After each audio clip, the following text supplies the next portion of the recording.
Welcome back again, everyone. Today I'm reviewing a powerhouse of a cigar. And you might not think this would come from this particular region, but this is a powerful cigar. I've had several in the past and I'm impressed with this cigar. So let's see how this one stacks up. This is the Graycliff Espresso. This is the PG, which is their term for the Robusto. 5.2 by 50. A little bit about this cigar. Of course, it's made in Nassau, Bahamas, and Graycliff got its start when Avelino Lara, who's the creator of the original Cohiba in Cuba, left Cuba, came to the Bahamas, started his own cigar brand for the Graycliff Hotel. So that's how Graycliff cigars came about. This cigar uses a Costa Rican wrapper, very dark Costa Rican wrapper, as you can see. A combination of Cuban seed, Corojo, Ecuadorian, Lajero, and Nicaraguan tobaccos, aged 6 years.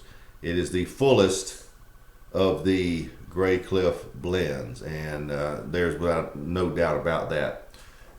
It's hard to see under these lights, but I'll try to show a picture. The cigars are triple capped, and it is very dense. There we go. I was actually fortunate enough to win a box of these at this year's South Carolina sit down. So this is one of those. And as you see, the cigar is a very dark brown.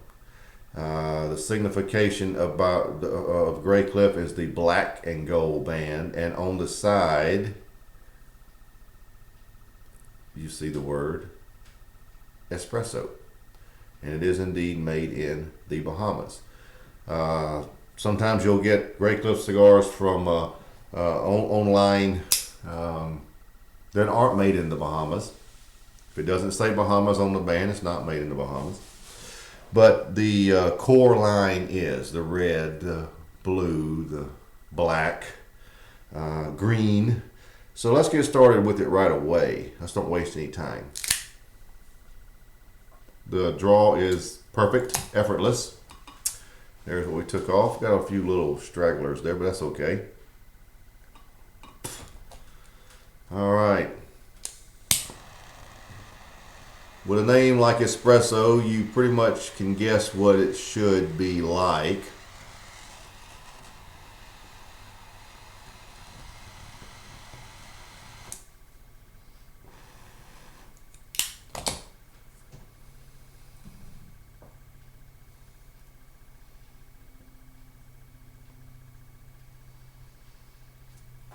And right away you do get those coffee notes.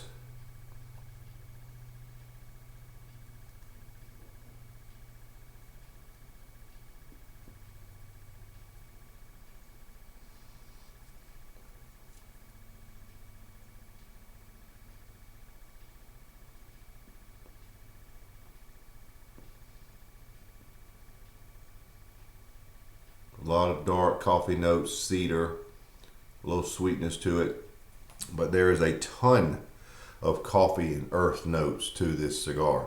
Very nice amount of pepper. Like I said, the draw is perfect.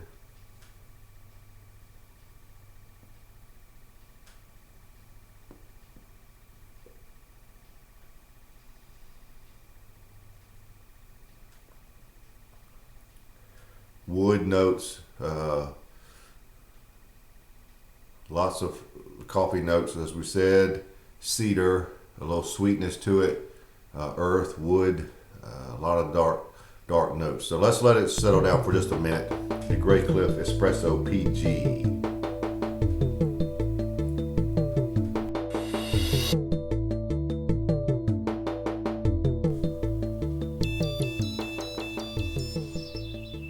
As you can see, I'm about a ½ inch in, and the cigar has settled down about as much as it's probably going to.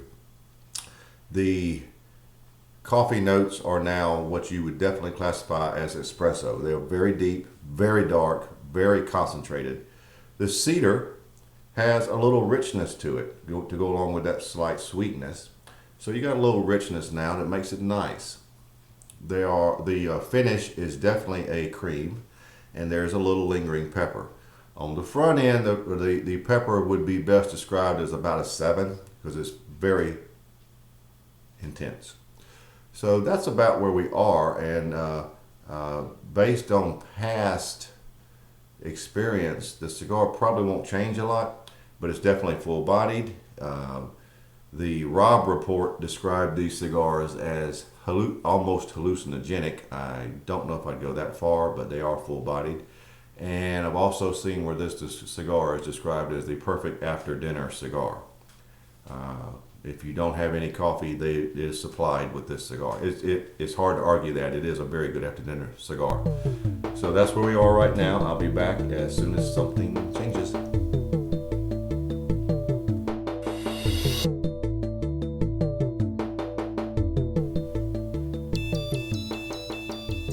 Well, about 2 inches in, and the cedar notes now have an additional flavor which is really nice. It's a toasted cream. So there is cream in the coffee, so to speak. The espresso notes are still there, dominating. You have rich cedar and now a toasted cream to go along with it. And that makes it so nice. Very rich, nice cigar. The pepper is still very high, very nice, and the finish is still one of a very sweet cream. Price point of these cigars for the Robusto, as I'm having today, is $20 at the factory in Nassau. You can get them slightly less online. A couple of places come to mind: Cigar International, Cigar Bid. You can get them cheaper there, but stick with the Espresso name and you'll get the truly Nassau made cigar. So there we have it for now. I'll be back as soon as something changes.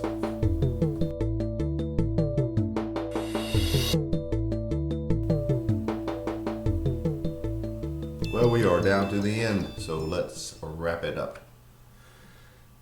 This is without a doubt the fullest of the Graycliff line. It ended up full-bodied. Didn't expect it to go down.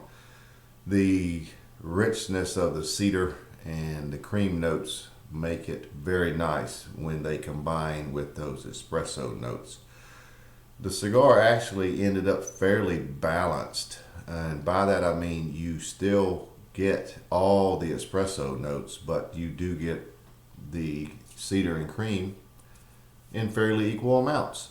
The pepper remained very high, and the finish remained a cream with some lingering pepper, and the pepper is lingering nicely now. This is definitely a cigar you probably don't want to smoke on an empty stomach. It makes a very good after dinner cigar, and that's what I primarily use them for. Very good cigar, and Graycliff makes some good cigars. You just have to be willing to pay that price. So, scoring it out, I enjoy this cigar a lot. And if you like a lot of heavy coffee noted cigars with some richness to it from other flavors like cedar, you will like this cigar. I'm giving it a 93. It's a very good cigar, very worth trying. And if you can find them or get them at a deal, get them. If not, if you visit the factory, definitely pick up a couple down there. Graycliff Espresso PG.